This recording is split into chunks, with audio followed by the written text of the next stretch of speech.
So it was kind of enjoy it, and then the next day it's back to work.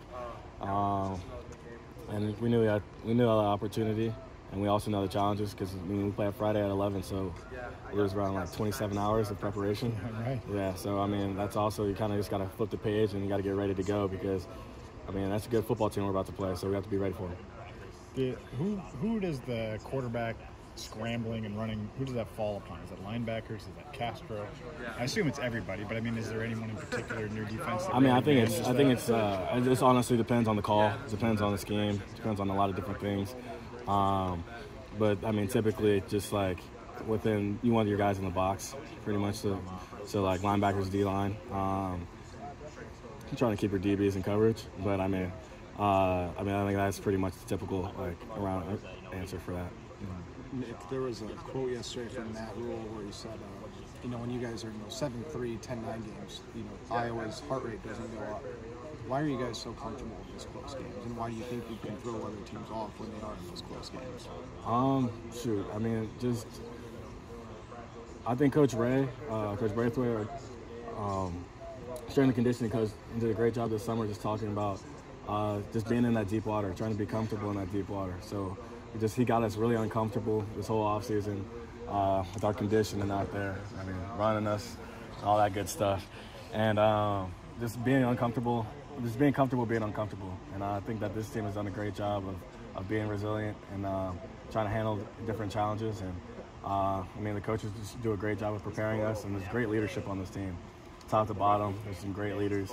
And I mean, they've just done a heck of a job keeping us all together within those moments, and just trying to make plays at the end of the game.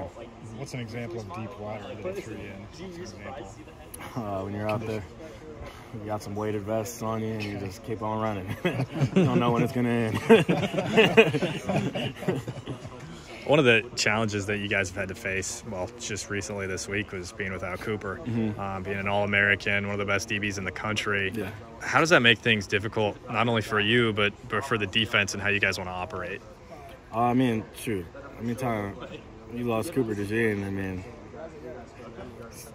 in my opinion, the best DB in the country.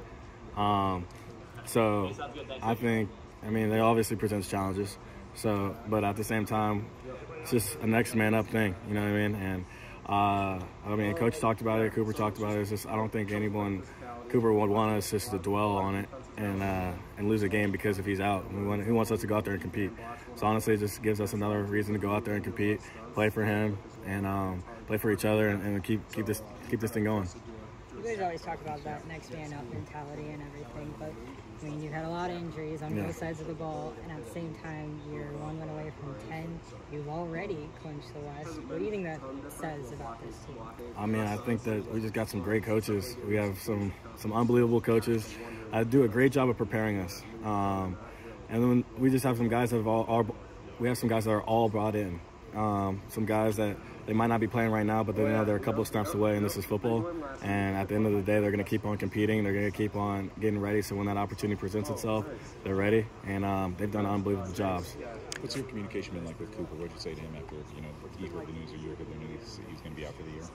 I think my communication with Cooper was just, it was hard. Honestly, it was. It was hard. You got to go up to him. You don't really know what exactly to say. It's a guy who lives for competition, lives to be on the field, lives to try to help his team win in any way possible. You just let him know you're thinking about him. You let him know you love him. Keep on playing some flappy golf with him. Keep on trying to let him compete a little bit. And just know that you're here for him and anything he needs. And his career is far from over. So, I think that's the end of the thing. Is Hawkeye's career far from over? Is that what you're telling? Come on. Come on now. Speaking of careers, I'll switch subjects here. I know that on senior day, a lot of those seniors have a chance to come back next year, but this was the last one for you, last home game as a Hawkeye or as a competitor. What was it like for you going out there and running out for one last senior day? It was awesome. It's a lot of emotions. It's you go out there and it's like, wow, I played 5 years of football. You got granted an extra one with the COVID. So, this is this game you love, honestly. So it's like you're going out there I'm 22. I'm about to turn 23, playing the game since I was been 5. Like I don't even remember life without football. So it's kind of like it's a real emotional. It's real fun. Parents are there. Everyone's there. So it's like it's just a great moment, and it's just a great opportunity just to play for the home fans again. And it's honestly been an honor playing in front of Kinnick. The stadium's just electric. It's loud. It's fun. It's crazy. It's just you get out there, you just lose your mind. You watch yourself on film. Sometimes you're like, what am I doing? But it's awesome. So I've just been really thankful for it. So the freshmen and transfers that come into this program, I know that there has to be some education on the rivalries and what they mean and what the trophies mean, that kind of thing. Any stories you've heard about this Iowa-Nebraska rivalry? What do you hear about what this means to the state or to the team? Yeah, I mean, it's fierce. I mean, it's at the end of the season for a reason. Iowa, Nebraska, I mean, it's kind of one of those things that you hear about, too. It's not one of those ones that you don't necessarily know as much about. It's one of those ones where, shoot, when we finished Virginia Tech last year and stuff like that, you flip in the channel, you see this one, too. You're like, all right, let's watch this one.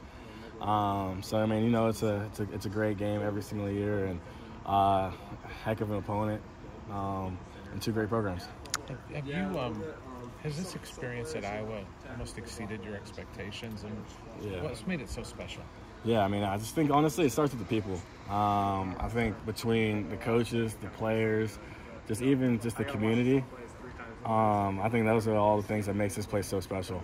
And just, I mean, when you ever get in the transfer portal, it's just like you don't really know what to expect. It's super comfortable at Virginia.